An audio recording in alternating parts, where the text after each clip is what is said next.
Deliver. See, the ability to deliver is another thing. If you get too many customers too fast, could that put you out of business just as fast? Yes or no? Your service levels go down, your reputation goes down, things don't happen the way they should, you know, it ends up being a problem.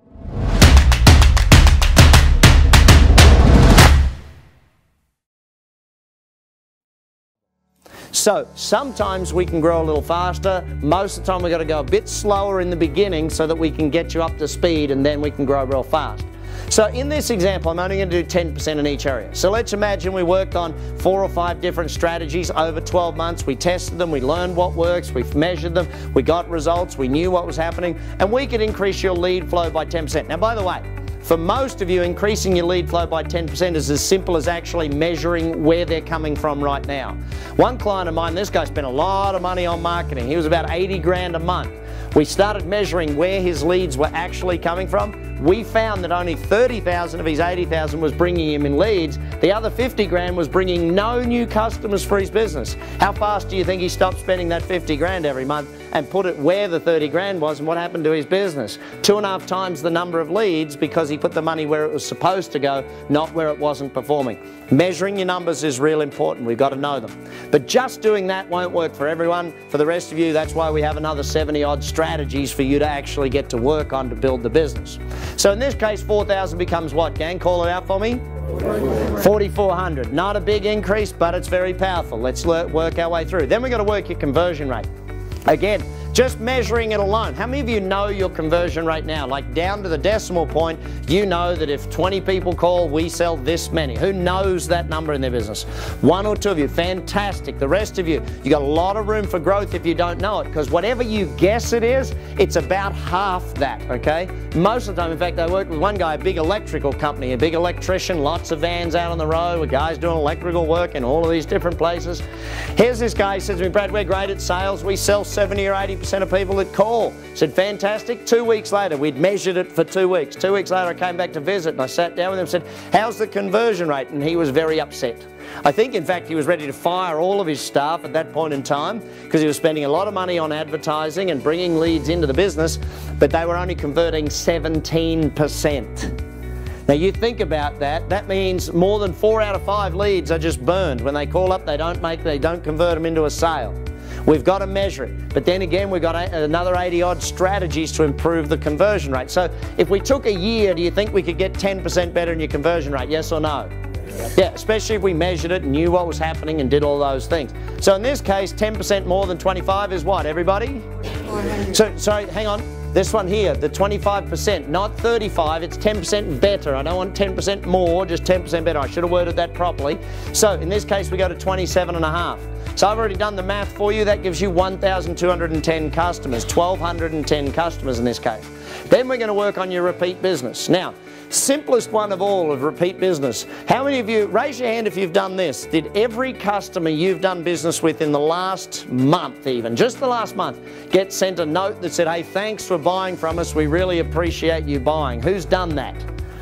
Okay, again, room for improvement here, gang. Lots of room for growth.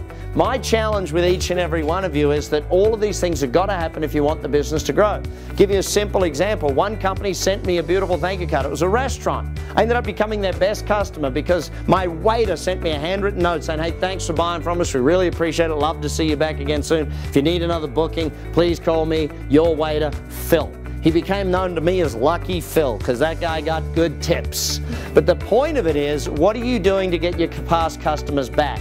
How many of your past customers have ever said to you, hey, I didn't know you sold that, or I didn't know you could do that? Lots of them. Why? Because they don't know what else to buy from you. In fact, how many of you at least have a database, a list of all of your past customers, their names and addresses and emails? There must be a bunch of you with that. Okay, great. Keep your hand up if you still write to them at least every 90 days and ask them to come back and buy more often. Keep your hand up if you do that. Okay, so most of you are not doing that. You've just spent all that money getting that new customer, getting them to come to you. Doesn't it make sense to know their name and address and get them to come back more often? So even if all we did was 10% better. By the way, I was in where was it? Ireland. In the north of Ireland, there's a guy raised his hand. He said, Brad, can't possibly get more repeat business out of my customers. And I said, why is that? And he said, because I'm in the funeral business. It's like, okay, buddy, yeah, you got me. But actually I got him back because I said to him, hang on a sec, who's the customer, the dead person or the family? He said, well, the family. I said, good, any of them ever going to die? He says, yes, it's good, keep in touch with them. You know, actually I had a realtor argue with me. I was just up in Milwaukee, and this realtor said to me, well, Brad, hang on a second. If I write back to my customers, it's not worth it. They only buy a new house every 3 to 7 years. I said, well, hang on, let's do the math.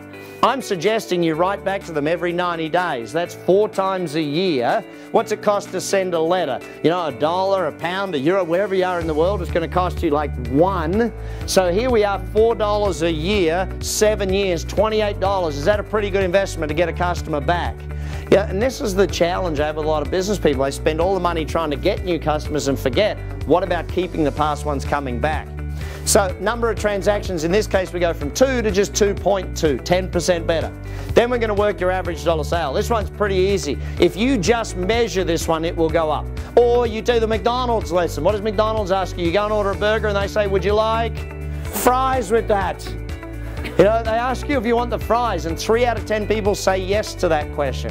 I was working with a group of lawyers, and lawyers are real funny, teaching them sales. And here I am teaching sales to lawyers, and I'm like, well, what's your would you like fries with that question? And they're like, I don't know, I'm not sure, da, da, da. And in the end, I said to them, listen, why wouldn't you just ask it? Well, actually, let's do a test. Raise your hand in this room right now if you either don't have a will or the will you have needs updating. Raise your hand if you're in that category. What do we got? 50, 60% of the room. So I said to this group of lawyers, why wouldn't you just ask everyone, by the way, does your will need updating? One guy takes me seriously. His firm made millions of dollars that year by asking that silly little insidious question. You know, you've got to understand though, these are strategies that work if you work them. The problem for most businesses is the business owner is so busy doing this and doing that and putting out fires and taking care of things that we don't get across the line of doing this stuff. So even if, in fact, one of the biggest strategies or the simplest strategies to improve your average dollar sale, guess what it is? Raising your prices. Who's the most scared person in any business to raise the prices? The owner is always the most scared person. How come they think, oh, I'll lose a customer? Da, da, da. Look, the reality of business is very few customers are solely focused on price. Most customers are focused on value. So we've got to look at that sort of thing. How can you add value to them rather than discount, rather than try and be the cheapest? How can you actually get good quality customers that'll buy long term? So in this case, we're going to work on your average sale. If any of those ones don't work, we've still got another 60-odd strategies to improve the average dollar sale in your business. So if over 12 months we work on this, do you think 10% increase is pretty reasonable? Yes or no? Yeah. Yeah. So we got 10% increase there. So of course what we've done is increase the revenues by 10%, haven't we? Yep. Haven't we? Yes. Thank you. No. Tricked you. It's actually not 10%.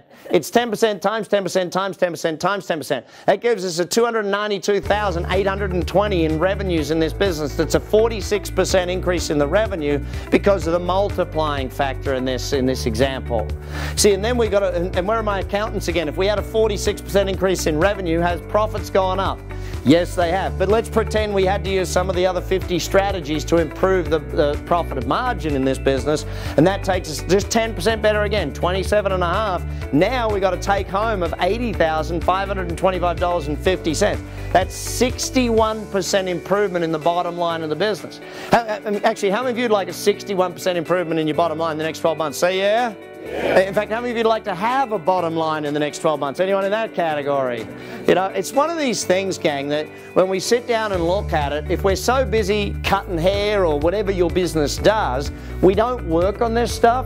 And by not working on it, we have the problems. Now, what if your business could do 15% in each area? Or up to 20%, or 10 in some areas, 15 or 20 in other areas? What would be the improvement in your business over the next 12 months? So can you understand how coaching pays for itself?